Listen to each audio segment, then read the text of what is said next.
ब्रह्मांड में ग्रह नक्षत्र और राशियों का परिवर्तन प्रायः होता ही रहता है। कभी कोई ग्रह वक्री होते हैं तो कभी कोई ग्रह मार्गी होते हैं। कभी कोई ग्रह अस्त हो जाते हैं तो कभी कोई ग्रह उदय भी हो जाते हैं। इसी प्रकार ब्रह्मांड में कई प्रकार की घटनाएं निरंतर घटित होती रहती हैं। लेकिन जब सूर्य ग्रहण और यह चंद्र ग्रहण घटित होता है तो ब्रह्मांड में बड़ी घटना के संकेत प्राप्त होते हैं।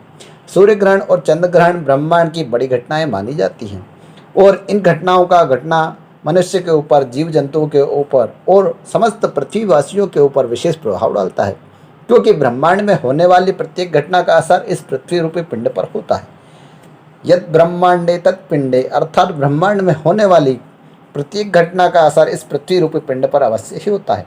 सूर्य ग्रहण और चंद्र ग्रहण दोनों ही बड़ी घटनाएं मानी जाती है।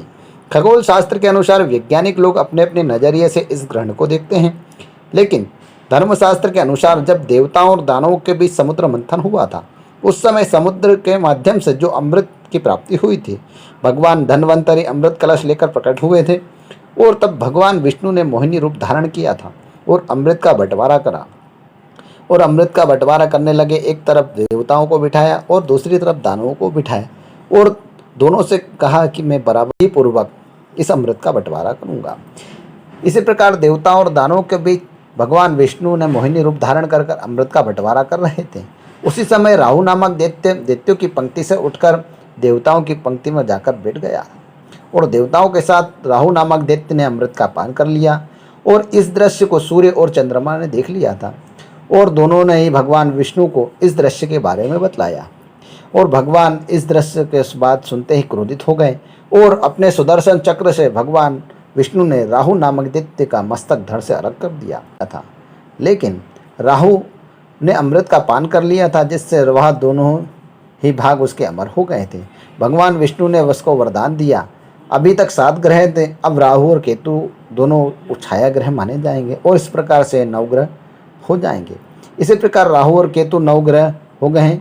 राहु नामक दैत्य की जो दुर्दशा हुई थी वह सूर्य और चंद्रमा के कारण हुई थी, जो कि चंद्रमा और सूर्य ने भगवान विष्णु को इस घटना के बारे में बतलाया। तभी राहु और केतु ने तय कर लिया था कि हम तुम्हें समय अनुसार ग्रसित करते रहेंगे। इसी कारण से सूर्य ग्रहण और चंद्र ग्रहण होता है। सूर्य ग्रहण जो होता है वह अमावस्या को होता है, वही चंद्र ग्रहण जो होता है वह पूर्णिमा को होता है। जब सूर्य ग्रहण या चंद्र ग्रहण होता है तो इस संसार में उसका व्यापक प्रभाव देखने को मिलता है। इस बार बुद्ध पूर्णिमा यानी वैशाख पूर्णिमा के दिन 26 मई 2021 को ग्रहण लगने जा रहा है। वैसे तो चंद्र ग्रहण अनेकों प्रकार के होते हैं, लेकिन ये खंडाग्रास चंद्र ग्रहण माना जा रहा है। यह चंद्र ग्रहण 26 मई 2021 वैशाख मास की शुक्ल पक्ष की पूर्णिमा तिथि बुधवार को दोपहर के 3:15 से आरंभ होगा और इस ग्रहण का मध्याह्न काल जो रहेगा वह 4:43 पर होगा तथा इस ग्रहण का मोक्ष काल होगा शाम को 6:22 पर होगा। इस ग्रहण का कुल अवधि रहेगी 3 घंटे 7 मिनट। इस ग्रहण की कुल अवधि रहेगी। चंद्र ग्रहण जब प्रारंभ होता है तो उसका सूतक काल 9 घंटे पहले ही प्रारंभ हो जाता है। 26 मई 2021 को चंद्र ग्रहण है, उसका सूतक काल 6:15 सुबह से प्रारंभ हो जाएगा और जो कि इस ग्रहण का मोक्ष काल होगा शाम को 6:22 पर होगा। चंद्र ग्रहण अलग अलग राशियों में घटित होता है। 26 मई 2021 को चंद्रमा वृश्चिक राशि में विराजमान होंगे। चंद्रमा की वृश्चिक राशि है, चंद्रमा की जो वृश्चिक राशि है वह नीच राशि कहलाती है। वृश्चिक राशि में तथा अनुराधा नक्षत्र में यह ग्रहण लगने जा रहा है। चंद्र ग्रहण के समय ग्रहों की स्थिति के अनुसार कुछ राशियों को सबसे अधिक फायदा मिलने वाला है और कुछ राशियों को मिला जुला परिणाम प्राप्त होगा और कुछ राशियों को बुरा परिणाम देखने को मिल सकता है, क्योंकि चंद्र ग्रहण राहु तथा केतु के कारण लग रहा है। इस कारण 12 राशियों पर ग्रहण का अलग अलग प्रभाव देखने को मिलेगा। ग्रह गोचर की गणना के अनुसार यदि देखें तो इस चंद्र ग्रहण से पृथ्वी रूपी पिंड पर कई प्रकार के शुभ या अशुभ परिणाम देखने को मिल सकते हैं, जैसे कि कई स्थानों पर भूकंप या समुद्र में भूकंप आ सकता है, आंधी तूफान चल सकते हैं, आगजनी हो सकती है, दुर्घटनाएं हो सकती हैं, कई बीमारियों का सामना भी करना पड़ सकता है। इस चंद्र ग्रहण से राजाओं को कष्ट भोगना पड़ेगा, अपना राज्य भी खो सकते हैं। इस समय प्रजा बलवान होगी। ग्रहण के दौरान मनुष्य को सोना नहीं चाहिए और ना ही मनुष्य को भोजन करना चाहिए और ना ही भोजन बनाना चाहिए।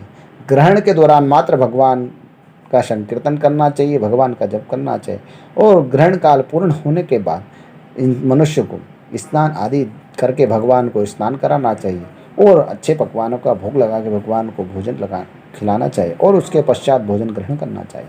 मित्रों, अगर आपको हमारा वीडियो पसंद आए तो वीडियो को लाइक करें, शेयर